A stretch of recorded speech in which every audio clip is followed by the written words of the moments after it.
All right, hello everyone. Welcome to Unit 1, Video 1. Today we're going to be talking about incentives.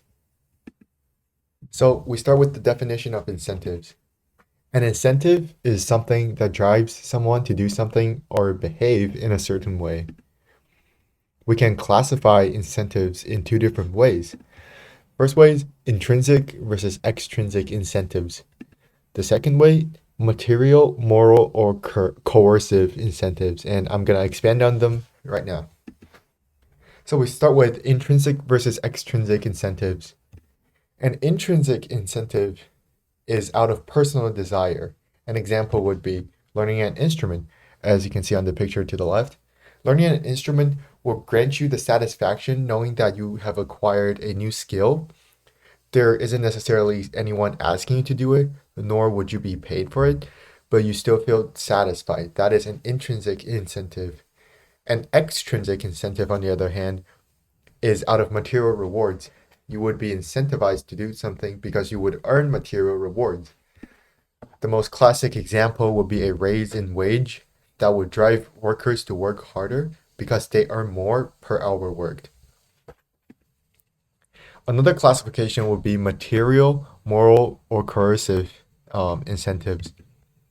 Material incentives is much like extrinsic incentives. They are material rewards that you would earn if you do the thing you're incentivized to do. Another classic example would be GPA in high school.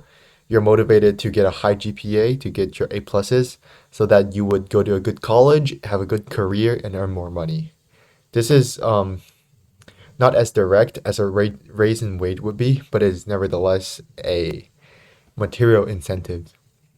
Moral incentives comes from the pleasure from being a moral person. For example, if you help a lost kid find their way home, you would not be paid for it, but you would feel satisfied because you know that you're being a moral person.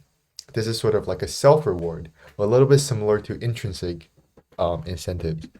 The last one would be a coercive incentive that comes from the fear of punishment. The most classic but an unfortunate example would be slavery, in which the slaves would be physically punished, like whipped or starved, if they do not do their work. So they're incentivized to do their work, not to earn anything, but to avoid punishment. In the economy, people are always self-serving, so incentives would always work because people are always trying to further maximize their profits. We know that an employer would be best to offer extrinsic material incentives because that's actually like the only kind of incentive they can offer legally, such as a raise in wage or a promotion. And then here are some questions to think about for today's class. What are some more examples of each kind of incentives? And that would be extrinsic versus intrinsic, and then material, moral, or coercive.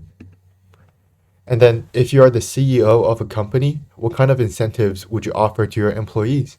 Think about what you want your employees to achieve first. Finally, if you have any questions, please let us know.